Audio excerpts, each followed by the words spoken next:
It wasn't easy, but we've decided on which 3 soups we'd like to taste. And we're going to start with Deborah's. Oh. Oh my God.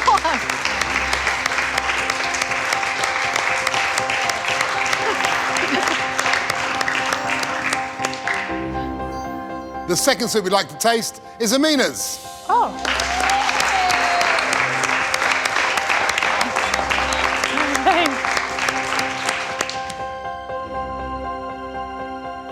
The final soup belongs, I think it's going to raise a few eyebrows, Wado! I'm not surprised that Wade's finally gotten up there into the top 3 because he has been working so hard back in the MasterChef house. Well done! Let's get this tasting underway. First up, Deb.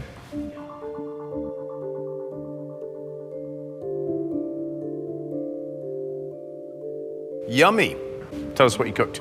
I did a chunky potato and leek soup with parmesan, goat cheese and Gruyere cheese with some crusty bread.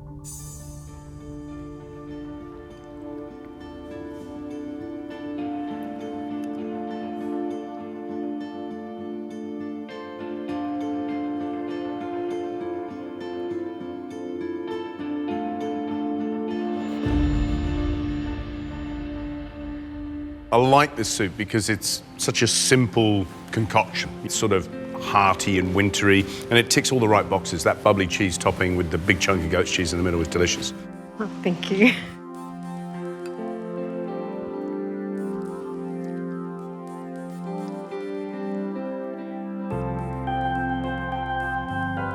Loads of flavour.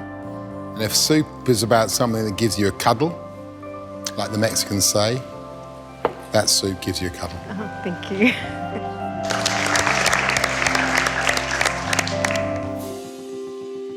Amina, you're next.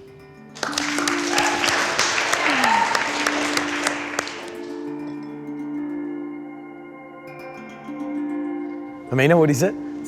I've made chicken and lemon soup, and I did a bit of a twist to it. I made chicken meatballs with preserved lemon and a wet tremolo of coriander and garlic and lemon juice.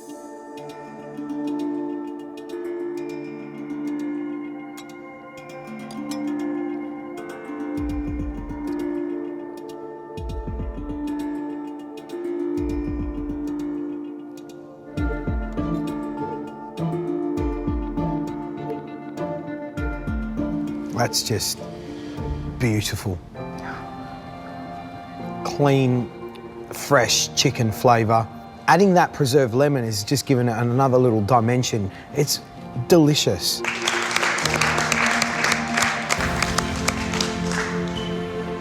Done, mate. Oh, thanks, mate. Wade.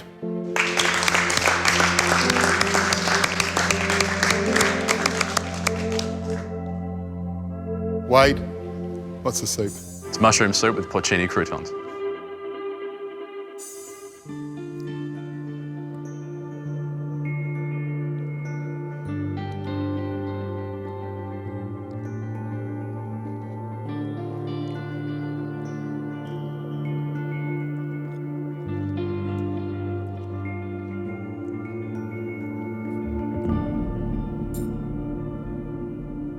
For me, the best soups are the things that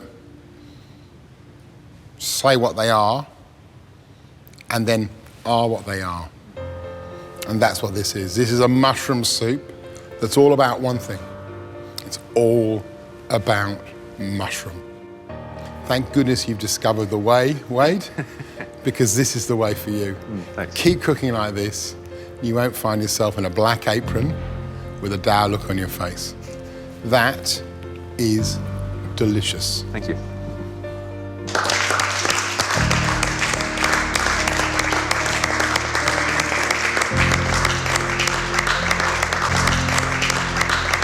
want to do this now?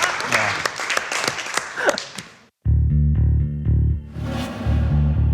Yeah. 15 great soups, 3 outstanding soups, but only one can be the soup of the day. Only one can win this challenge.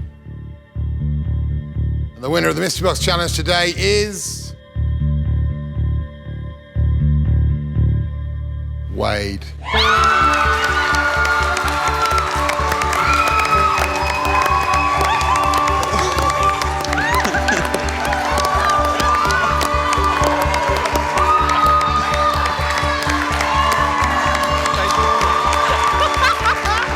There is absolutely no disappointment inside of me. I am completely and utterly happy for him. I'm just really happy he's finally had this comeback in the game. I've just demolded my cakes and it's just not quite right. They're dense. I need to fix it. I'm going to soak my cakes in this beautiful orange syrup and I'm just going to let them roll around in their little orange syrupy bath. Yeah, there you go. I think it's really going to help with the denseness of the cake. Nice, Rose. Don't break them up, okay? Yeah, gentle.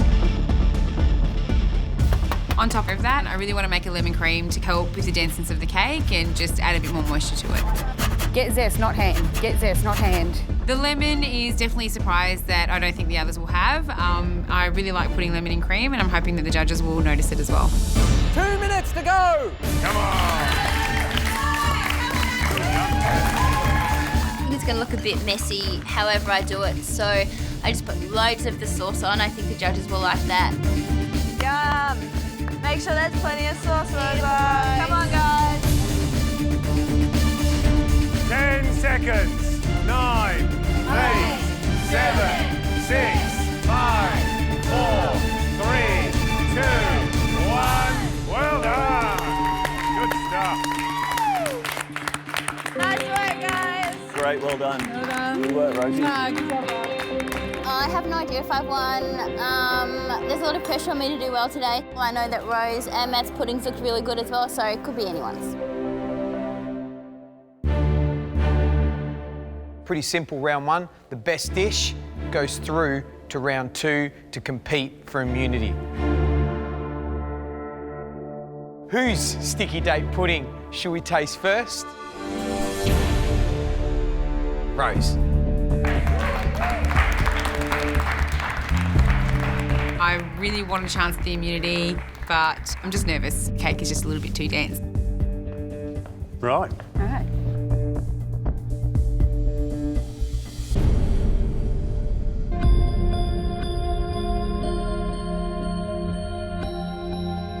Sauce looks good.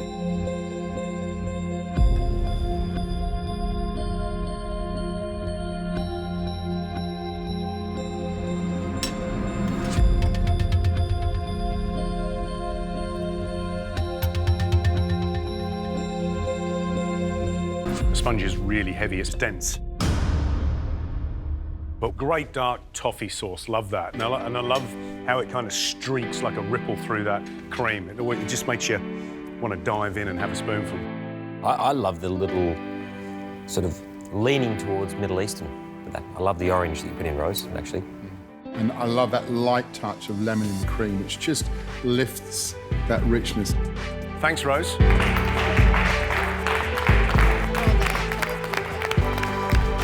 I'm over the moon. I'm really glad that I took a bit of a risk and, you know, played on my heritage a little bit and it paid off. I'm ecstatic. Next up, Matthew. I'm hoping that I've done enough to win this round. I'm pretty happy with the way that it looks. It's just that bicarb thing that's playing in the back of my mind. Hey. Oh, we have high hopes for this one. Oh, yeah. Look at that. Oh, I love it. I love it. Just looks beautiful, doesn't it?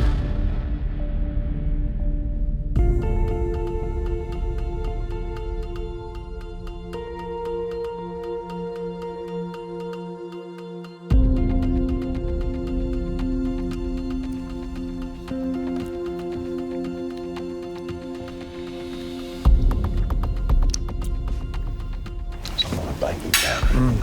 And taste it, you can taste it.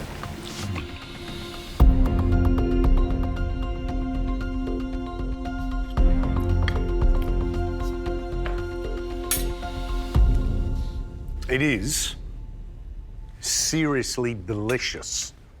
And the fact that you've put loads of caramel sauce and you've got that custard to give you some kind of relief.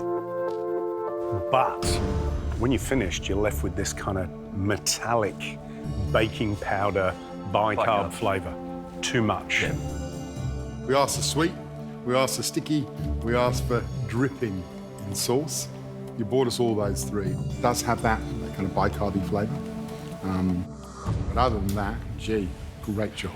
Thanks a lot. Really happy with what I've done, but unfortunately, that little bit of extra bicarb has probably cost me. Finally, Ashley. Still feeling nervous that my puddings are a little bit messy. Hopefully the judges won't mind that too much.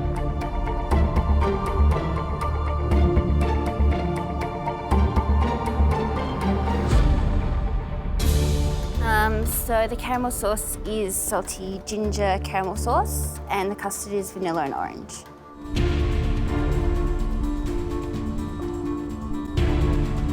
We were watching you turn those cakes out, and we were just going, leave them, don't turn them out hot, because you've broken them as you've turned them out. Why didn't you just leave them? I don't know. I'm scared I might be headed for a fall.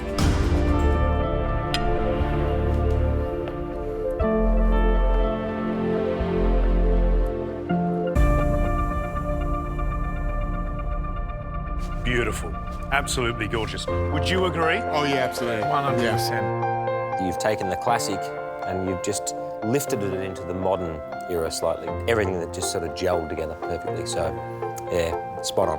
Well done. 100% winner of round one. Ashley, well done.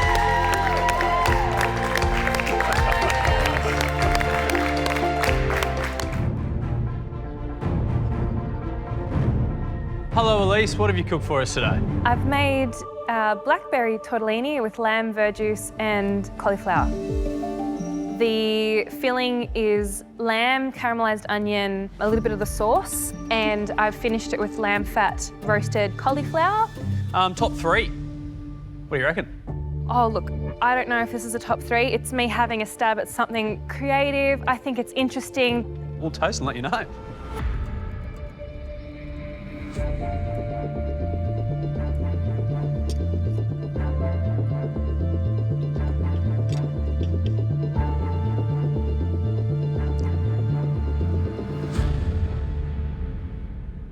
Elise, I think the roll continues. It's very hearty. The filling was really well done. I loved all of the steps that you went through to get to that final product. I really love it, and I'm really interested to see where you continue to go with this because it's so far from tradition, but it's so good as well. Elise, very cool dish. Tortellini, beautifully made. The dough, really interesting. The colour in it, they were well formed and beautiful. The filling, for me, is where it was at. Taking the lamb to medium rare, you know, you hash'd it and then you blitzed it. The flavour of the lamb came out a lot more. So I thought that was fantastic. The caramelised onions, the pepper in there, great flavour. Very clever concept, very well executed. That is what we expect to see at this end of the competition, so well done. Thanks. Nice one, Elise. Thank you, thank you.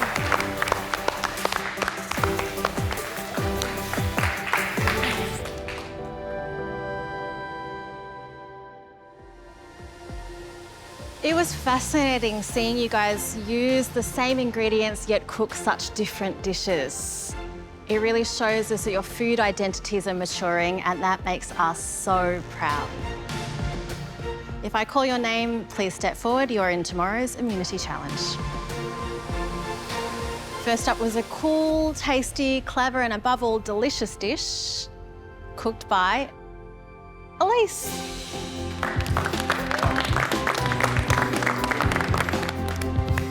Pumpkin soup, the most popular soup in Australia. What makes this one different is that I've taken a very old Australian idea, which is to use Granny Smith apple instead of potato to give some smoothness and just to lighten the flavour of the pumpkin, because it's very rich pumpkin soup. But the first thing we're going to start off with, if you are going to chop, my advice is to make it fun. So, normal with a knife, 5 chops. With this one, 1 chop, and it's done. You can go if you want. Pumpkin. Now, so we're looking at about a kilo of pumpkin, which is about that. Now, I'm roasting this pumpkin soup, not just because it makes it easier for the skin to come off, but also because what I'm going to do with it is it's going to dry the pumpkin out, it's going to intensify the flavour. You know when you roast stuff, the sugars come out and you get that lovely sweetness. 3 garlic cloves. And then onion, a little bit of oil. Ideally, spray the pan. And then on this, a little bit of spice. I'm going to use a teaspoon of cinnamon, a little bit of nutmeg, about half a teaspoon of nutmeg, just to give it some flavour. That's going to marry so beautifully. Just toss that around. So that is the pumpkin. And now, the best part of this is we let the oven do all the work. There's no frying, there's no nothing. So it's straight into 180-degree oven for about 30 minutes. Basically, until it's soft. Time for a cup of tea and a biscuit. This is me cooking. Next, Matt's vegetables turn into silky soup. George. The funny thing is, I actually can. Get it all.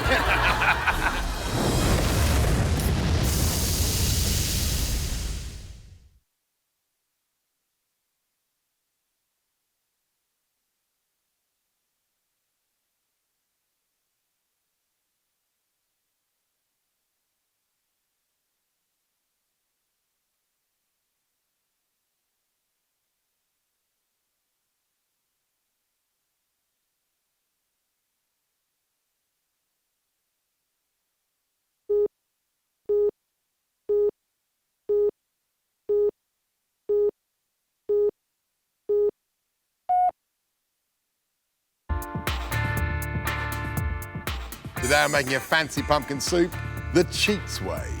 So the vegetables have been in for about half an hour.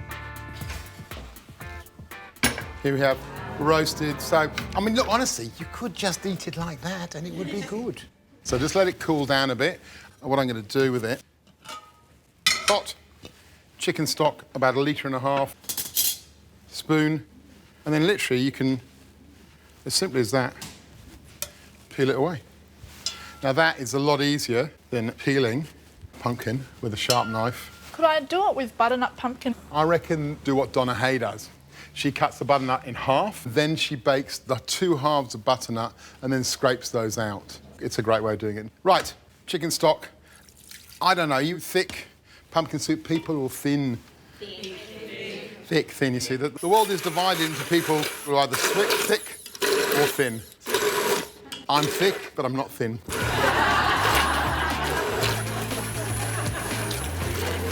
If this was Chef World, we would get a fine sieve and a ladle and we'd work it through 7 or 8 times so it was silky smooth.